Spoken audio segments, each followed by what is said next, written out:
नमस्कार व्यापारी मित्रों एवं मेरे प्रोफेशनल भाइयों, जय श्री श्याम।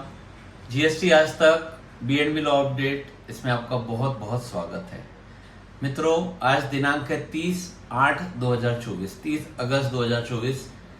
परसों से 1 सितंबर आ रहा है। सितंबर महीना यानी कि सबके लिए, सारे प्रोफेशनल भाइयों के लिए, सारे बिजनेसमैन के लिए टैक्स ऑडिट।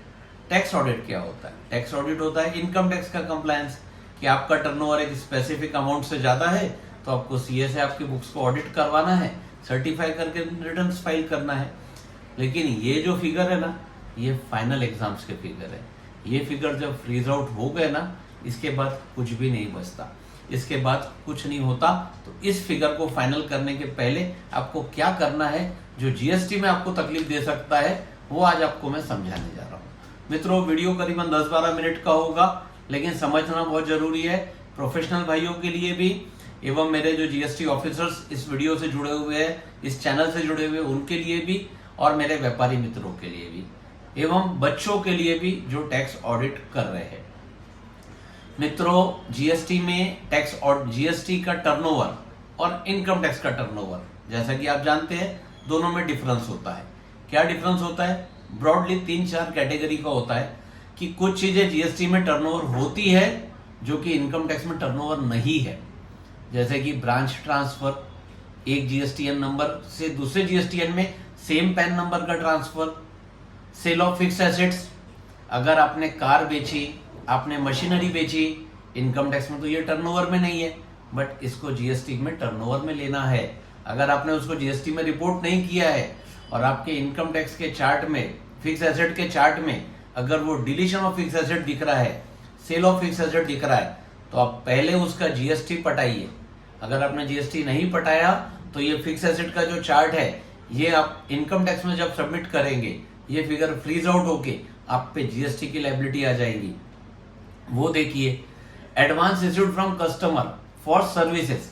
आप सर्विस प्रोवाइडर है, जॉब वर्कर है, प्रोफेशनल्स है, आपको सर्विस के लिए पैसा मिला है, आपने सर्विस नहीं दिया है, आप बिल्डर है, आपको सर्विस के लिए पैसा मिला है, आपने मटेरियल सप्लाई करने का है, बट इस पे आपको जीएसटी भरना कंपलसरी है at the time of advance received. Advance received is also GST turnover which you need to pay tax, तो वो एक कंपलसरी चीजें है।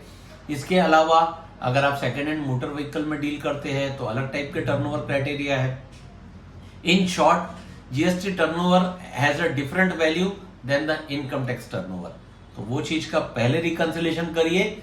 जो शॉर्ट पेड जीएसटी है, जो आपने जीएसटी में नहीं भरा है, वो कृपया करके भर दीजिए। दूसरी बात, कई बार हमारे यहाँ हम देखते हैं, हम सर्विस प्रोवाइडर है तो हमारे 26 एएस आते हैं। इनकम टैक्स से 26 एएस आया, उसमें हमने इनकम देखा, हमारी इनकम टैक्स की बैलेंस शीट फाइनल कर दी, उसको दिखा दिया, बट जीएसटी में तो ये फिगर दिखाया ही नहीं है, ये तो फिगर हमने छोड़ दिया। तो उसको चेक कर लीजिए। टैक्स ऑडिट के टाइम पे जब आप इनकम टैक्स के एंगल से रिकंसाइल कर रहे हैं, तो उसी वक्त, उसी समय जीएसटी से भी चेक करिए कि इस पे टैक्स भरा या नहीं भरा, क्योंकि जीएसटी में डिले से टैक्स भरना इज लायबल फॉर 18% इंटरेस्ट। मेरे मित्रों, कोई बैंक का ब्याज भी 18% नहीं है जो जीएसटी में सरकार हमसे लेती है। तो ये 18% की ब्याज अगर आपको भरना मंजूर है तो आप करिए डिले, मुझे कोई तकलीफ नहीं। लेकिन अगर आप समझदार है और मुझसे जुड़े हुए हैं, तो मेरा काम है आपको समझाना कि अगर कोई भी शॉर्ट सेल रिपोर्ट हुई है, सप्रेशन हुआ है, चाहे विलफुल हो चाहे नॉट विलफुल हो, लेकिन आप इनकम टैक्स ऑडिट के टाइम पे उसको फाइनल कर रहे हैं, आइडेंटिफाइड कर रहे हैं, तो उसका जीएसटी कृपया करके जल्द से जल्द भर दीजिए। उसमें आपको इंटरेस्ट कम लगेगा, जितने दिन पहले भरेंगे उतने दिन की भी ब्याज बच जाएगी। आप डीआर से 03 से भर दीजिए, आपको जरूरत नहीं है 3B का वेट करने की, आप आज भर दीजिए, आज तक के ही आपको ब्याज लगेगी। तो कोई भी शॉर्ट रिपोर्टेड सेल्स को किसी भी एंगल से जो जीएसटी में टर्नओवर था बट छूट गया है, लायबल फॉर था, आज उसको आप टैक्स भर दीजिए, आपका आधा काम तो सुखी हो जाओगे। Where you have reported discharge the tax liability as per GST, which is traced out during the course of audit proceedings. Second, input tax credit, खरीदी का क्रेडिट। खरीदी में जो जमा हुआ है 1122 यहां से सरकार की क्लियर भाषा में, क्लियर शब्दों में लिखा आया है कि जो आपका जीएसटीआर 2B आएगा उतना ही आईटीसी मिलेगा। और इस बार तो एनुअल रिटर्न में भी जो 8A टेबल आने वाला है वो समेशन ऑफ टेबल 2B आने वाला है। तो कृपया करके अपना टेबल 2B देख लीजिए, जो स्टैटिक है, जो फ्रीज आउट हो चुका है उसको चेक कर लीजिए, उतना ही आईटीसी आपने क्लेम किया कि नहीं किया। अगर ज्यादा क्लेम किया है तो अपनी पार्टियों से फॉलोअप ले लीजिए कि वो एटलीस्ट 30/11 के पहले उसको रिपोर्ट कर देवे, अदरवाइज आपको तकलीफ आएगी। और आपको ऐसा लगता है कि कोई पार्टी आपका आईटीसी डालने वाली ही नहीं है, आपका डिस्प्यूट हो चुका है या आपने गलती से आईटीसी क्लेम कर लिया था और ऑडिट के टाइम पे आपने वो परचेस को रिवर्स कर दिया, 4,000 की जगह 40,000 गलती से 3B में क्लेम कर लिया और बुक्स में जब फाइनल कर रहा हूं तो देख रहा हूं तो ये 4,000 ही है। तो ITC as per books of account less ITC claim and that should match with 2B। अगर वो ज्यादा क्लेम है तो कृपया करके उसको रिवर्स कर दीजिए। आइदर वो बुक से ज्यादा क्लेम है या 2B से ज्यादा क्लेम्ड है, उसको रिवर्स कर दीजिए। ब्लॉक क्रेडिट है जो स्पेसिफिक है कि इमूवेबल प्रॉपर्टी का आपको आईटीसी नहीं मिलता है, पर्सनल एक्सपेंडिचर का नहीं मिलता है, व्हीकल रिपेयर मेंटेनेंस इंश्योरेंस, हम गाड़ियां खरीदते हैं, पैसेंजर व्हीकल है, 2 व्हीलर है, 4 व्हीलर है, ये सब आपने जो खरीदा है या इसका रिपेयर मेंटेनेंस या इंश्योरेंस बुक किया है।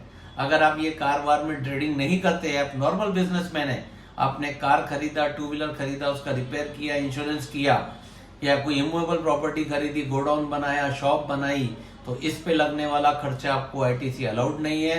सेक्शन 17(5) की बहुत लंबी लिस्ट है, लेकिन समझदारी से देखेंगे तो 10-15 लिस्ट है, उसको आप मोर और लेस देख लीजिए। वो आईटीसी अगर क्लेम किया तो उसको रिवर्स कर दीजिए, अन्यथा 18% का ब्याज, और ये ब्याज तो आएगा।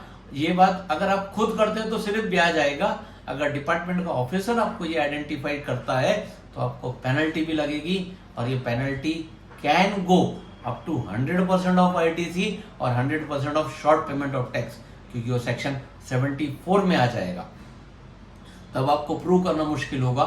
इसीलिए टर्नओवर को रिकंसाइल करिए, आईटीसी को रिकंसाइल करिए।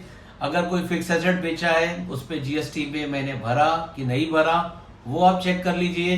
जीएसटी में एक और कंसेप्ट है मित्रों, reverse charge mechanism. Reverse charge mechanism यानी कि आपने खरीदी करना है और आपने ही उसका टैक्स भर के आईटीसी क्लेम करना है। इसमें आपको एक जेब से निकाल के दूसरे जेब में डालना है, लेकिन ये करना जरूरी है। अगर आप ये नहीं करेंगे तो इस पे सरकार आपको 18% का ब्याज लगाएगी और आपको बिना मतलब के, क्या बोलते हैं ना, चाय पिया कुछ नहीं गिलास फोड़ा 12 ना, तो वैसा हिसाब काम हो जाएगा। अपना ही टैक्स भर के अपने को ही क्लेम करना था और अपन ने वो किया नहीं, तो वो चक्कर में आप तकलीफ में आ जाएंगे। तो प्रॉपर रिकंसिलेशन कर लीजिए और जो भी कुछ छूटा है उसको जीएसटी एंगल से देख लीजिए, ताकि मेरा बोलने का मतलब सिर्फ इतना था कि इनकम टैक्स ऑडिट करते करते करते सिर्फ इनकम टैक्स देखेंगे और अगर हम जीएसटी का इंटरेस्ट पेनल्टी बढ़ाते जा रहे हैं तो वो ना करें, दोनों तरफ पैरेलल मेंटेन करें। और ऐसे ही वीडियो के लिए मेरे साथ जुड़े रहिए। कैमरामैन आशीष करंडे के साथ सीए प्रीतम बत्रा, जीएसटी आज तक। धन्यवाद।